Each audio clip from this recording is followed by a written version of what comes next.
we're going to just go right into questions. So raise your hand and we'll get a mic over to you. Let's start with back room on the right with Ryan. Hey Coach, obviously every week when you're growing a team and growing a bunch of players, development's huge, but what did this bye week do to Ryan Williams, a freshman who's having a great season so far, but trying to build even more?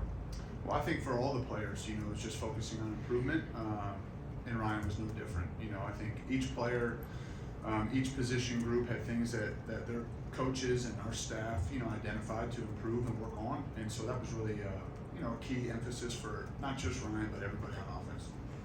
Jump to the left side, Colin. Obviously, this is not Jalen Norwood's first foray into SEC play, but I'm curious about, do you sense like a weight in terms of his approach this week? How is he kind of, taking on with 2 versus 4 and kind of the pressure of the stage that he's about to be on here on Saturday night? I haven't felt that. Certainly there's an importance on every game that we play, and the focus is on us and our preparation and our week of prep, just leading into the game and focusing on that and being where your feet are and staying present. And certainly I think for every player, when you have experience of competition at this level, I think that helps you. You can lean back on those experiences, on things you learned about yourself and learned about your week of preparation.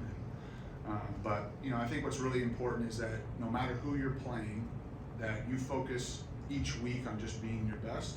You don't want one game to, your week of preparation and your process to be different based on who the opponent is or, what game of the year it is. And so that's really what the message is to the players is, focus on being your very best each day of preparation and so that when you get to Saturday, you feel prepared so that you can go put your best foot forward and compete at a high level. Jump to Nick Kelly in the front right. Yeah, simple question. What do you think of Georgia's defense? I think they're excellent. I think when you look at them, I think there's lots of things that stand out, but I think first and foremost they have quality players. I think at all 3 levels, long, fast, explosive players, and then on top of that, I think the coaching staff there does a fantastic job. They're excellent coaches. They have a great system in place. They have years together running that system, and so it's a great challenge. And they're excellent. Stay on the right side, Charlie. And sticking with that, they're number 1 in the country in pass defense. Just when you're watching film, then what stands out from their secondary? Well, I think anytime you talk about pass defense, I think it's a combination of the rushing coverage matching together and complementing one another. And so certainly, they do a nice job in that area.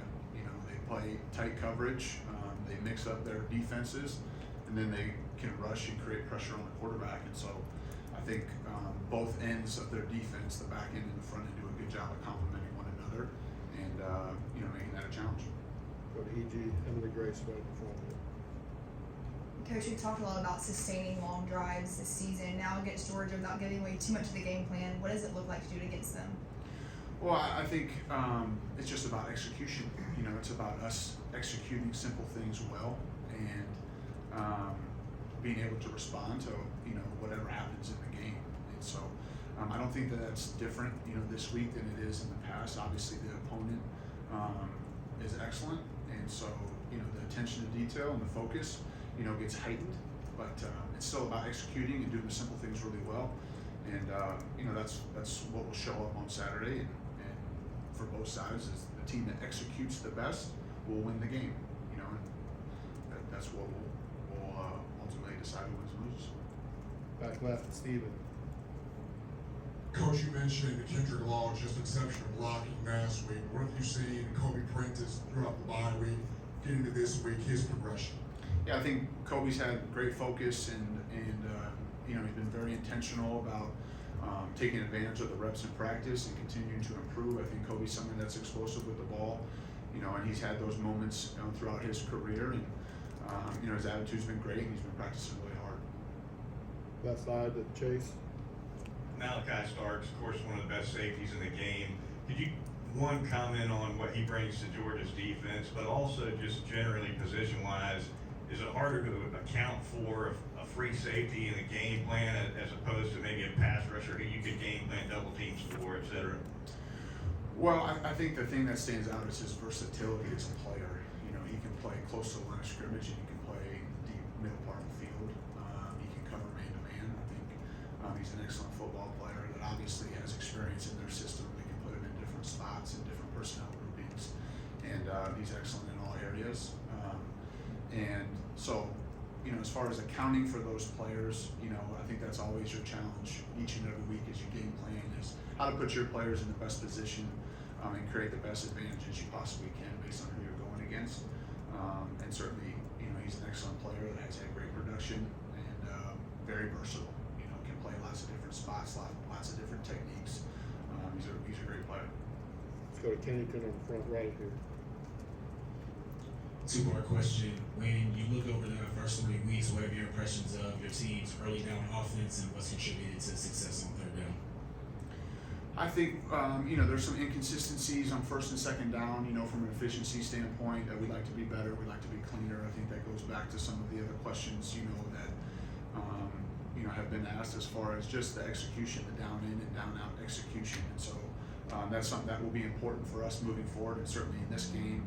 You know, I think the third down, the key there has been trying to stay away from some longer yardage situations. I think we've been in some manageable third downs. Which, you know, the advantage starts to tilt towards the offense in those situations when you're not so predictable. So I think the guys have done a nice job, and obviously that challenge will be heightened on Saturday. Go to that side, Tony. This is a team, I think it's only allowed one play of 20 yards out through the air. Is that something that you kind of consider when you're game planning, or you just kind of go with what you do and hope that you execute to the fullest? Well, the explosive play cut up is not long. Yeah, so that didn't take a very long time to watch. You know, I think what you're looking at is structure. You're looking at personnel, and you're trying to match, you know, things that you do to the challenges that they present. You know, I think that's what you're doing each and every week. And so, you know, certainly they've done a great job of that to this point, and you know, it'll be important for us to execute at a high level on Saturday. All right, last question. We'll go to Travion back left. Coach Cap mentioned that the offensive line kind of took like a deep dive of bye week and just review tape from the first 3 games. Can you just talk about that group as a whole, the continuity they built, and being able to get some guys back and just getting that group together back as a whole, having that bye week off coming in the conference? Can you just talk about that? Yeah, I think they've made strides for sure, you know, in the first 3 weeks. You mentioned the continuity. You know, we have not played consecutive games with the same starting 5, you know, and so there's been rotation there, you know, and we'll continue to play the players that deserve the opportunity to do that, you know. But I certainly saw progress. You know, I certainly think that this past game there was progress made, but we need that to continue, and not just for the offensive line, but for the other positions as well. You know, for each person, each position group to just, you know, continue to improve and hone in on your fundamentals, your techniques, your communication, all the different things that make, you know, units and position groups successful. And it you know, is certainly, when you're an offensive lineman, you have 5 guys that need to, you know, play as one. And so I've seen improvement there. There's great urgency, there's great focus. Coach Cap's done a real nice job of developing that group, and they're gelling, you know, and getting, you know, better and better each day. And so we expect that to continue, and yeah, we're pleased with the group's effort and work ethic and practice. All right, thank you, Okay, Coach. full time.